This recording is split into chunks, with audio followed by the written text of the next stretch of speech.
Okay, so is everyone refreshed from their lunch? Yep, fantastic to hear. Cool, our next speaker is an activist and author / blogger who I first met on the streets of London during the Million Mask March. He founded the website liberatemankind.com, where he details the inspiring and progressive philosophy of the Venus Project and many, many other socially conscious avenues of study and pop culture. He's also spoken at Speaker's Corner about the vast social problems that ail us all, in addition to promoting solutions to move us forward. Here to give a talk entitled Getting the Message Across, please give a warm welcome to Erik.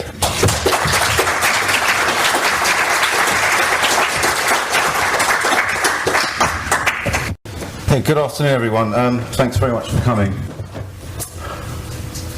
I once saw, presumably many of you will know Deepak Chopra, I once saw him in an interview say that the only real way to bring about change in this world would be to spike the water supply with psilocybin and get everybody tripping. He was kidding, of course, but there is truth in what he's saying. Because what we are actually seeking to do when we're communicating these ideas to people, what we are actually seeking to do is to bring about a complete transformation in the collective human consciousness. Now, this transformation is already taking place, as evidenced by the millions of people all over the world who are waking up, starting to live different kinds of lifestyles, start forming movements, starting new communities, all of that kind of thing. And indeed, all of the discord and all of the ridiculousness that we see in the world right now are merely symptoms of this transformation in consciousness taking place. The question is, of course, can we accomplish this transformation without the death of all or most of the people on this planet and without destroying the biosphere so that we can no longer inhabit it? So to bring about change, we have to start reaching out. It's all very well sitting amongst here, talking amongst ourselves. We're already of like mind. We are already here, right? We're already on board. We've already woken up. So really, if we are to bring about peaceful, lasting change in this world, we have to reach out to the people who are not here today. The millions and millions and millions of people out there who have little or no idea of what a truly precarious situation our society is in. So that they are on board looking for solutions to the same problems. More minds working on the same problem is better, obviously. Now, this is not easy, but I take heart from the fact that it has been done before. Many of you will be familiar with this quote. This is a very, very famous quote. Yeah, that a small group of active citizens can indeed bring about global change, and that is what we are trying to do. So I'm going to start with a few basic principles of communication, which apply to anything: conversation, writing, making videos, whatever they may be. I'll give you a couple of examples, and then for the last part I'm going to have a look at giving presentations such as this, in schools, in workplaces, in community halls, whatever it might be. So first principle is keep educating yourself. The more you know, the more you're going to, the more fully, the more capably you're going to be able to explain things to people. The conversations have a tendency to take on a life of their own. They're inherently unpredictable, and so the more you know, the more tools you will have at your disposal to be able to adapt and to explain, to adapt to the changing circumstances of the conversation. Jargon masks ignorance. Do not try and blind people with lots of long, flashy words that you've learned. All this does is highlight your own ignorance, your own lack of profound understanding. If you cannot explain things in simple, everyday, accessible language, then you need to learn it more thoroughly yourself. Thank you.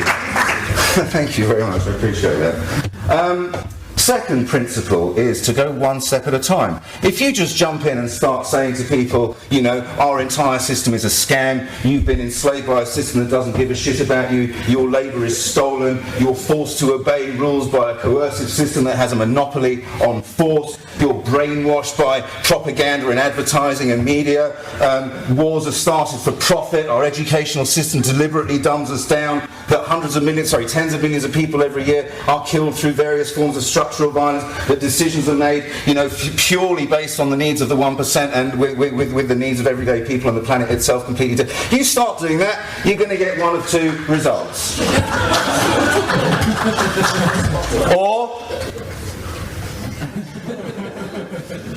So you've got to start from a place of common experience, a place where you can agree on, and then go in small, manageable steps from there. For me, principle number 3 is the most important one, because that is the truly important question, is why do these things go on?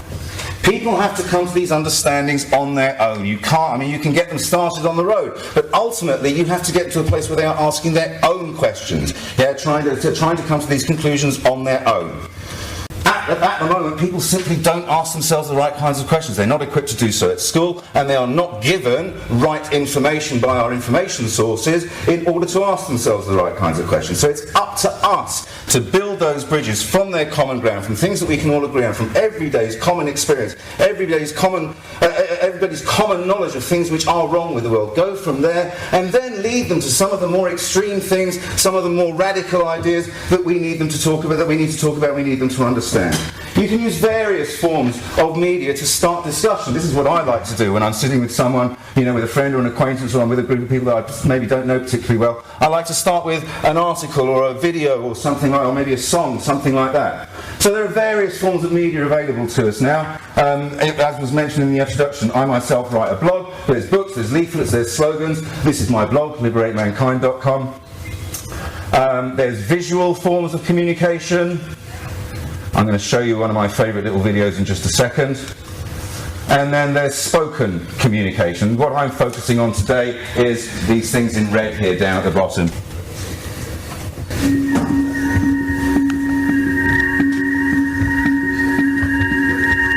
The world is coming to an end. The air is polluted, the ocean's contaminated. The animals are going extinct, the economy's collapsed. Education is shot, police are corrupt. Intelligence is shunned and ignorance rewarded. The people are depressed and angry. We can't live with each other and we can't live with ourselves, so everyone's medicated. We pass each other on the streets, and if we do speak, it's meaningless robotic communication. More people want 15 seconds of fame than a lifetime of meaning and purpose, because what's popular is more important than what's right. Ratings are more important than the truth. Our government builds twice as many prisons and schools. It's easier to find a Big Mac than an apple. And when you find the apple, it's been genetically processed and modified. Presidents lie, politicians trick us. Race is still an issue, and so is religion. Your God doesn't exist, my God does, and He is all-loving. If you disagree with me, I'll kill you, or even worse, argue you to death. 92% of songs on the radio are about sex. Kids don't play tag, they play twerk videos. The average person watches 5 hours of television a day, and it's more violence on the screen than ever before. Technology has given us everything we could ever want, and at the same time stolen everything we really need. Pride is at an all-time high, humility an all-time low. Everybody knows everything, everybody's going somewhere, ignoring someone, blaming somebody. Not many human beings left anymore, a lot of human doings, plenty of human lingerings in the past, not many human beings. Money is still the root of all evil, yet we tell our kids, don't get that degree, the jobs don't pay enough.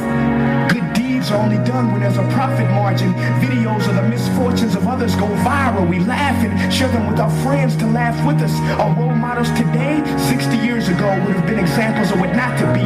There are states where people can legally be discriminated against because they were born a certain way. Companies invest millions of dollars hiring specialists to make little girls feel like they need makeup to be beautiful, permanently lowering their self-esteem because they will never be pretty enough to meet those impossible standards. Corporations tell us, buy, get this, get that. You must keep up, you must fit in. This will make you happy, but it never does for long. So what can we do in the face of all this madness and chaos? What is the solution? We can love. Not the love you hear in your favorite song on the radio. I mean real love, true love, boundless love. You can love each other from the moment we wake up to the moment we go to bed. Perform an act of kindness because that is contagious. We can be mindful during every interaction, planting seeds of goodness, showing a little more compassion than usual. We can forgive because 300 years from now, will that grudge you hold against your friend, your mother, your father have been worth it? Instead of trying to change others, we can change ourselves, we can change our hearts. We've been sold lies, brainwashed by our leaders and those we trust, and not recognize our brothers and sisters, and to exhibit anger, hatred, and cruelty. But once we truly love, we will meet anger with sympathy, hatred with compassion, cruelty with kindness. Love is the most powerful weapon on the face of the earth. Robert Robert Kennedy once said that few will have the greatness to be in history, but each of us can work to change a small portion of events, and in the total of all those acts will be written the history of a generation. So yes, the world is coming to an end, and the path towards a new beginning starts within you.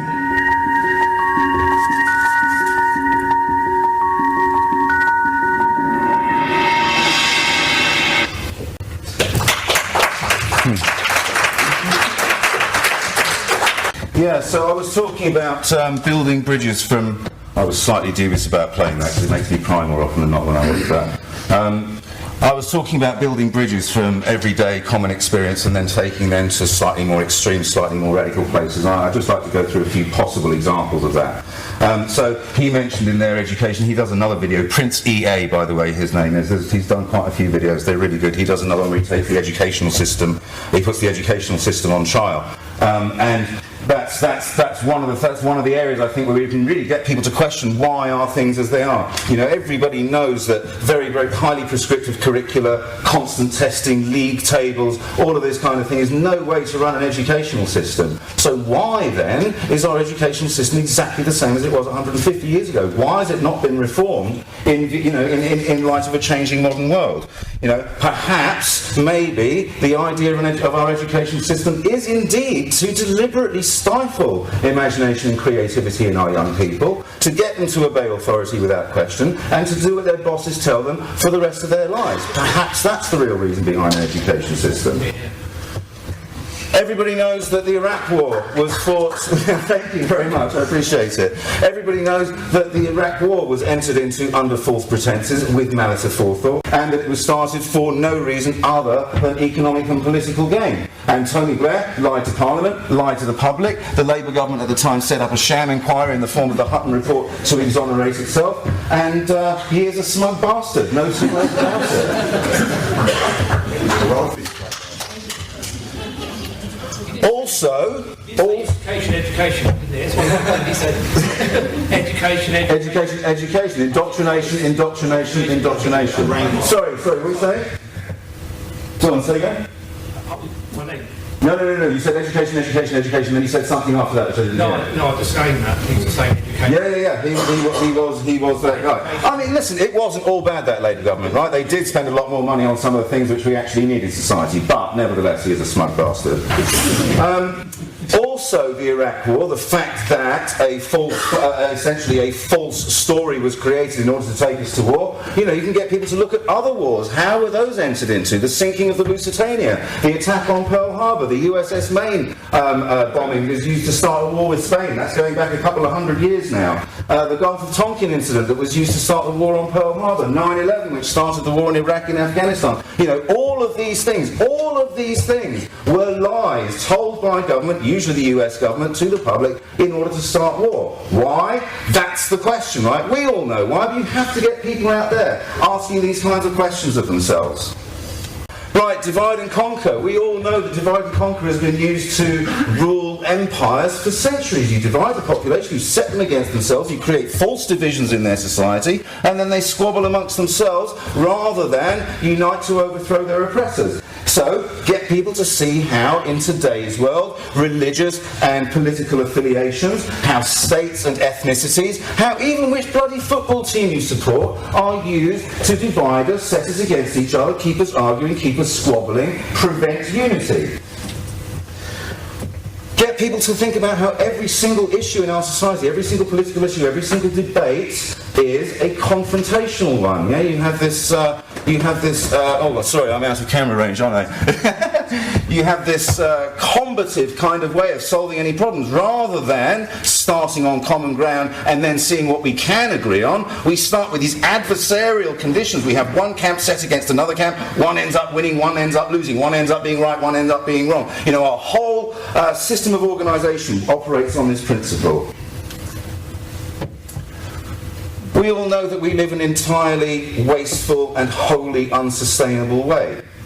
Very many people are aware of this now. Disposability of products, obsolescence of products are everywhere that you look. People don't expect to have a phone for more than a year. People don't expect to have a car for more than 5 years, you know. This is nuts. It's an unbelievable waste of resources. Our wholly unnecessary reliance on fossil fuels continues relatively unabated, despite the fact technologies for alternatives have existed since as far back as, get this, hydrogen fuel cell. Anyone know when the hydrogen fuel cell was invented? 1834. You know what I mean? So technologies have been around. Yeah, I know, I couldn't believe it either. So yeah, I mean, the technology's been around for a very long time. So again, I come back to why? Why have these technologies not taken over? Why are we still using oil? Consumerism is running rampant and is rewarded and encouraged at every single turn. People who have more have greater status in our society. We're constantly bombarded with advertisements and other encouragements, other inducements, cheap credit, etc., to continue to buy things that we don't need. And the consequences of this are there for all to see in ever diminishing fresh water supplies, ever increasing pollution of soil. Climate change is right here. We're already getting more frequent and more extreme weather events. You know, it is already happening. So given the dire consequences of ignoring the warnings that are before us and carrying on as we were, why are we ignoring the warnings that are in front of us and carrying on exactly as we always have done? Why? I repeat, why is the important question. So try and get people to keep coming back to the why. Never underestimate the importance or the value of a conversation had with a stranger in a pub, or showing a video to some colleagues at work. These little things, however small they may be, each of these things are planting seeds in minds, and each and every one of these seeds has the potential to grow into an awakened mind, which can then go and plant its own seeds, and so on and so on. Right, I'm going to move on now to presentations, and I'm taking as my main source of advice this chap here, Simon Sinek, who is the third most watched TED talker on YouTube. He is, by his own admission, I've seen an interview with him, he's by his own admission painfully shy and finds speaking to crowds of people utterly uncomfortable. And yet, as I said, he's the third most watched TED talker on YouTube. So he's managed to come up with methods which he uses in his own talks, which allow him to overcome his sense of nerves and shyness. It is nerve-wracking standing up here. I must admit, I'm not finding it all that much, but then I am a teacher, you know what I mean? So I'm regularly used to standing up in front of classes of 30 kids or whatever and teaching, so I probably find it less nerve-wracking than someone who wouldn't have that kind of experience. But yeah, as I say, I'm going to use his top 7 tips and a few embellishments that I've put on myself and got and tips that I've had from other TED talkers.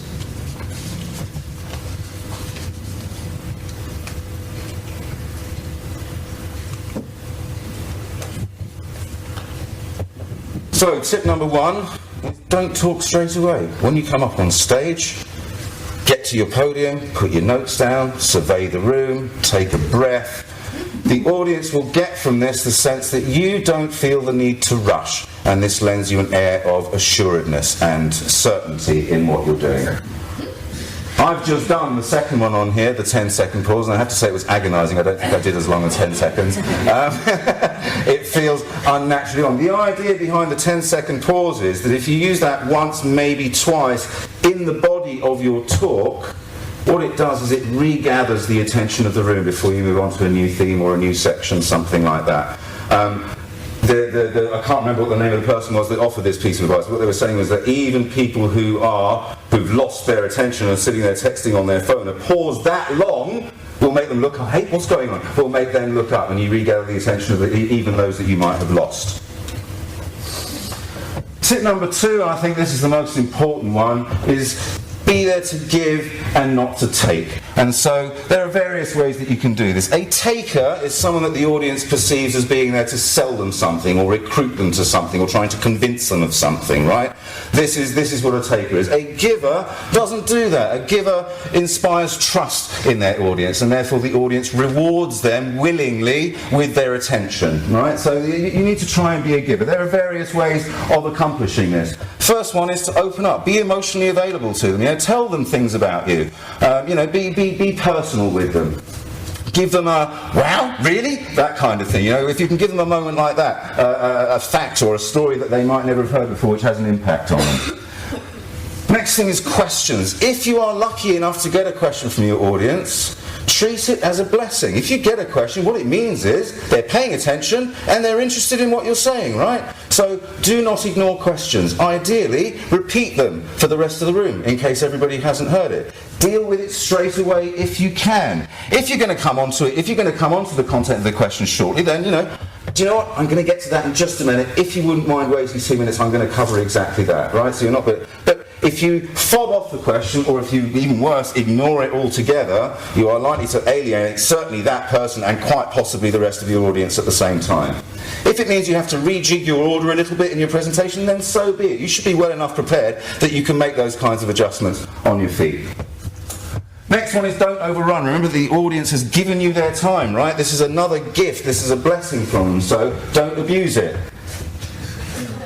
I'm hoping to finish bang on, but it's 24 minutes plus the video, so I should finish bang on, but anyway, we'll see. And finally, and I've kind of alluded to this throughout, be grateful, especially if they applaud you at the end, or as indeed has happened partway through today, which has been lovely. Yeah, so again, appreciate they're giving you their time, they're giving you their applause, they're giving you their love. Be grateful for that, and if you can communicate that in your tone and in your body language, so much the better. I've talked for so long, this thing's gone off. There we go.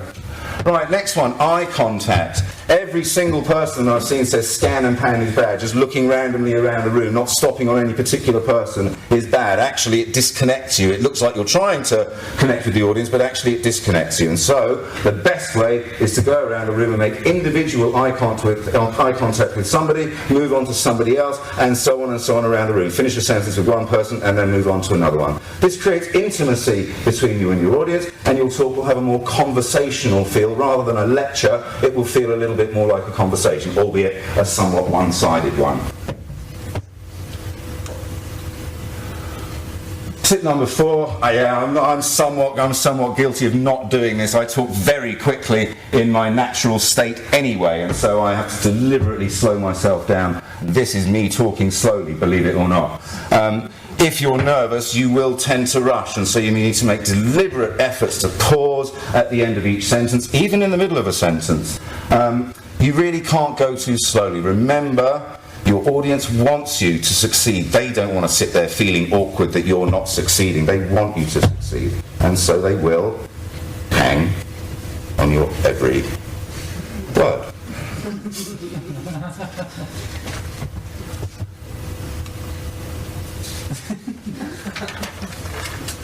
One of the other speakers, was it Kyle, alluded to this, about violent language? I can't remember. One of the other speakers alluded to this idea of violent language.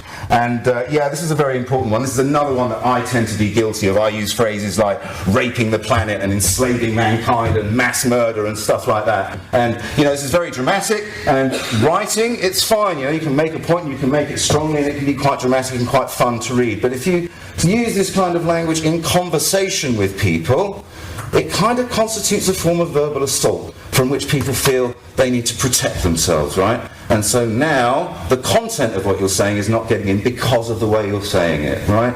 So you need to really try and be gentle with your use of language. By starting on common ground and going gently, step by step by step, you invite agreement at every stage, and you retain attentiveness for the next step, if you see what I mean. This is one that, again, I came across in more than one place, turn nerves into excitement. Again, when you're standing up here, you will experience the symptoms of nervousness. Clammy hands, shakes, wobbly knees, that kind of thing, elevated heart rate, that kind of stuff. So, if you're prepared thoroughly, you've really got nothing to be nervous about. I've brought notes up with me just in case I get lost. I've got a little prompt. I've had this happen to me at Speaker's Corner. I'm standing there, and all of a sudden I just lose my thread, my mind goes blank, and what are you going to do? So you need to have something that you can just give yourself a little kickstart. But if you've got that, if you're properly prepared, then you can just stand up here and enjoy the fact that you've got the adrenaline coursing around your body, your senses are heightened, you're a little bit more perky than you usually are. You can just relax and enjoy the sensation. And then the 7th and final tip is visual aids and notes. Fun, I don't just want to read this out to you because that's one of the points. But they want to enhance what you're saying, but without distracting the audience from what you're saying. So, you know, some kind of image, or maybe a bit of additional information, but it's generally speaking a bad idea to read your slides out. The audience can read for themselves, and it means that you're now not connecting with your audience. You know, if you're standing there reading the slide out, you're not connecting with your audience as you should be. Final thing is, as I've already mentioned very briefly, is text notes. I would recommend very strongly you don't have a full script with you when you read the script for exactly the same reason. You're just going to stand there, read the script, you'll lose any natural intonation and sense of drama, and you will not be making sufficient eye contact with your audience. So prompts, sufficient prompts that if you get stuck somewhere you can remind yourself, but practice, prepare thoroughly, and you should be good to go. If I can just leave you with one final thought. Again, this touches on things that others have already said. But, oh yeah, sorry, I forgot about the summary page. But yeah, just very quickly summarising the things that I've said. Number one, educate yourself. You can't possibly educate others if you are yourself not thoroughly educated. So get online, watch videos, read blogs, whatever. Start from common ground, one step at a time from there, small steps. Try and get to the why that underline these things. Listen to people, be ready to answer their questions, and finally, be gentle. This could be their first time, right? And if I could just leave you with one final thought. Don't be discouraged if your words seem to initially fall on deaf ears, is what the last bit's supposed to say. That's all. Thank you very much for listening. I really enjoyed it. Oh, there it is. There it is.